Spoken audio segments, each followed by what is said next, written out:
Salut, j'espère que vous allez bien. Il y a une question qui revient en tout cas régulièrement. Beaucoup de personnes me demandent ce qu'il faut faire après avoir reçu l'acceptation d'une école. Bon, on parle plus des écoles publiques, c'est-à-dire ceux qui ont postulé via Campus France. On parle des établissements connectés à Campus France en fait. Tu t'es abonné? Tu t'es abonné? Si tu n'es pas encore abonné, il faut t'abonner, like, commente et puis partage la vidéo avant de continuer. C'est très important. Merci. Après une acceptation, normalement, c'est la suite, c'est la procédure pour la demande de visa. Mais ce que je vais te dire, vu que les demandes de visa ne sont pas encore proches, c'est-à-dire que les demandes de visa pour certains pays vont commencer en mai, d'autres en juin, ainsi de suite. Donc, ce que je peux te conseiller, quand tu as une acceptation, tu as choisi cette école. Donc, si tu as une acceptation déjà dans une première école, ce que tu peux faire, c'est de ne pas valider tout de suite l'acceptation, d'attendre et de déjà commencer à chercher, voilà, à savoir si, en fait, la ville dans laquelle tu as été accepté, si c'est vraiment facile de trouver un logement le plus vite possible. Tu vois. Parce que imagine, tu as fait 7 choix. Et puis parmi les 7 choix, tu as, comment dirais-je même, reçu une acceptation et tout. Les autres n'ont pas encore répondu. Et tout de suite, tu valides et maintenant, quand tu commences à acheter des logements, en fait, dans la ville en question, tu as des difficultés, tu n'arrives pas à trouver, c'est compliqué. Et puis, bah, par chance, tu as encore une autre école qui t'accepte. Tu vois, tu as déjà validé l'autre. Donc, le mieux, c'est de patienter et déjà de commencer à chercher des logements dans la ville en question.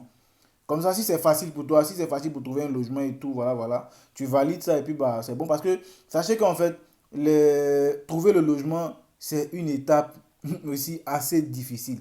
C'est comme les acceptations. C'est une étape assez difficile pour pouvoir trouver les logements et tout. Donc, il faut plus ou moins prendre votre temps pour chercher les logements, plus ou moins prendre votre temps pour, pour en tout cas bien fouiller, pour savoir si c'est facile de trouver un logement en fait dans cette ville en question. Et puis maintenant, par la suite, si vous voulez vous valider. Maintenant, si par exemple vous avez déjà peut-être quelqu'un dans la ville qui devait normalement vous héberger et que c'est dans cette ville que vous avez été accepté, bah, vous pouvez tout de suite valider. Hein. Et puis déjà, commencer à vous préparer. C'est-à-dire commencer à préparer vos garants. De toute façon, votre garant ne pourra pas vous envoyer les documents maintenant parce que c'est jusqu'en mai ou en juin que vous allez faire la demande de visa. Donc il vous faut des bulletins des mois en fait qui suivent. Mais néanmoins, vous pouvez commencer à vous préparer en conséquence. Voilà, préparer votre garant pour lui dire, bah voilà, voilà, je compte déposer peut-être ma demande début juin. Donc déjà, en fin mai, il faudrait que tu m'envoies ton bulletin de salaire de mai, de avril et de mars, ainsi de suite. Et aussi, pourtant, voilà ce qu'il faut faire, voilà ce qu'il faut faire. Comme ça, votre garant est déjà préparé à l'avance et il sait à quelle période, en tout cas, il doit vous envoyer les documents, il sait à quel moment il doit vous envoyer en fait ce dont vous aurez besoin pour la demande de visa. Comme ça, vous êtes prêt. Moi, je vous conseille toujours de déposez vite votre demande de visa. C'est-à-dire, préparez-vous vite.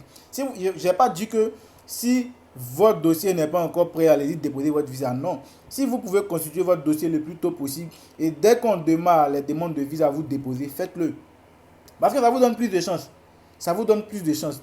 Vu que le visa étudiant, on a la possibilité de déposer le visa étudiant plusieurs fois. Tant qu'on n'a pas encore eu le visa, on peut toujours déposer tant que notre rentrée n'est pas encore passée. Donc si tu déposes le plus tôt possible, que tu as eu ton visa le plus tôt possible, Dieu merci. Mais si tu déposes le plus tôt possible, que la première fois tu n'as pas eu ton visa, tu auras un motif. Et ce motif-là, tu pourras le corriger et redéposer ton visa à nouveau. Donc c'est un peu l'avantage en fait de déposer son visa un peu plus tôt. Parce que quand tu déposes tardivement, imagine que tu déposes ton visa en septembre. Bah si tu as eu un refus, c'est fini en fait. Refus, c'est fini, tu ne peux plus rien faire encore. Par contre, si tu as déposé ton visa peut-être en juin, juillet, tu vois que tu as toujours la possibilité de toujours redéposer au cas où tu as un refus. Il y a des gens qui ont leur visa au bout de peut-être 3 tentatives, 2 tentatives, vous voyez non.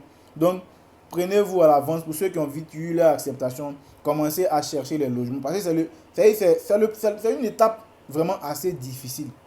Voilà, donc commencez à chercher, trouver des garants physiques pour les logements et tout, voilà, voilà. Et si votre logement est calé, l'école qui vous a accepté là, vous pouvez même valider sans crainte parce que le logement dit, ah, ok. Et vu que le garant n'est pas obligé d'être dans la même ville ou n'est pas obligé même d'être en France, donc c'est pour ça que je dis que le logement c'est compliqué parce que tu es obligé de trouver un logement dans la ville où tu as été accepté. Tu ne peux pas trouver un logement ailleurs. Dans certains cas de figure, c'est possible parce que tu peux rester quelque part pendant un moment, mais l'endroit même est trop loin de ta ville, c'est compliqué, ça reste quand même compliqué, vous voyez. Donc voilà un peu ce que je peux vous dire concernant l'ex-acceptation. Voilà, et comme je dis tous les jours, si vous avez des questions et tout, n'hésitez pas à les poser en commentaire ou peut-être même à m'envoyer en inbox et tout, et je vais faire des vidéos pour vous répondre. Voilà, pourvu que vous soyez en tout cas sur le bon chemin, sur la bonne voie pour votre procédure d'études en France. D'ici là, n'oubliez pas de vous abonner, de liker, de commenter et de partager. On est ensemble, famille.